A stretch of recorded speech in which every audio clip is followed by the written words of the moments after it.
Okay guys, let's show you how to make the Penang Curry Paste. Now Penang Curry Paste is a red curry paste with coriander and cumin added. So we need to start by dry roasting some coriander seed and cumin seed. Now these are the spices that are actually in a Penang curry. This makes it different from a red curry paste. Okay, so just dry roast our coriander and cumin seeds. We get an aroma off there, we don't want to burn it, and then we need to put it to cool before we can grind it. One other ingredient that we need to do, which we would have to do for a red curry paste as well, is to soak some red chilies for about 15-20 minutes, just to make it easy to actually cut up and mash up in our mortar.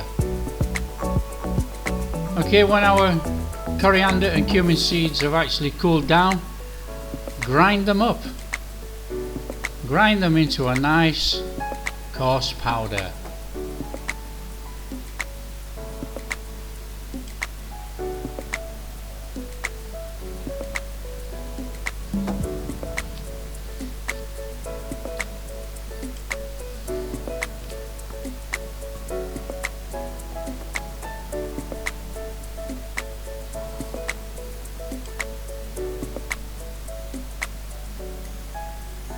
Okay then, on with our other ingredients to make a red curry paste, and then we add our cumin and coriander seed to make our Penang paste. So in a mortar then we want 1 teaspoon of salt, and now we want to take some galangal, and we actually want to slice and fine dice the galangal before putting in our mortar. We want about 1/2 to 3/4 of a tablespoon. Now what we're doing is we're actually doing all the hard spices first, and then we'll mash these up, and then we'll add the soft spices. Okay, we want 2 bottom halves of lemongrass. Now just peel off the outer leaves, the woody, and cut off the bottom, which is very tough.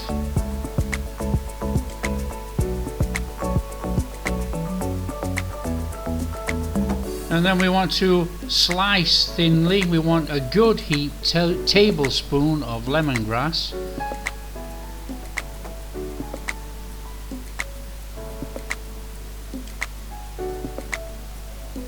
Again, don't forget we're putting all the hard stuff in the mortar first. It just makes it easier for grinding up, mashing up. And obviously we need to cut it as small as possible just to help us. Now you could use a blender if you wanted and put everything in a blender and blend it, but we're doing it the traditional way of making in a mortar and pestle. Now we want to use the outer skin of a kaffir lime fruit. We want about 1 teaspoon's worth of kaffir lime fruit. Now just basically chop it all up small, the same as everything else, before putting it in the mortar.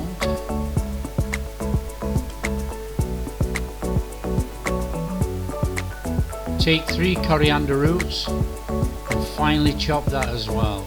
Don't forget this is a bit woody at the end, but in Thai cooking we always use the coriander roots.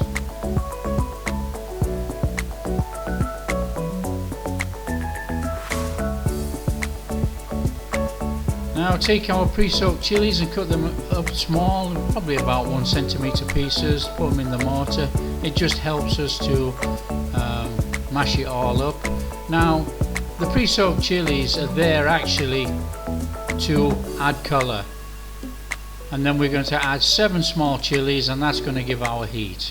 So give it a good mashing. We want to turn this into a coarse paste before adding our soft ingredients.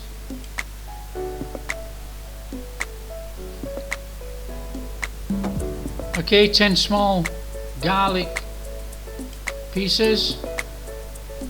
Now I'm using Thai garlic, which is very fiddly. Take off the skins and then put the garlic in the mortar.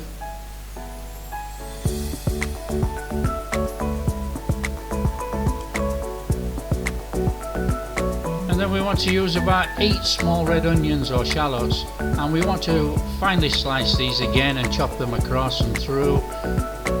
Just makes it easier for mashing.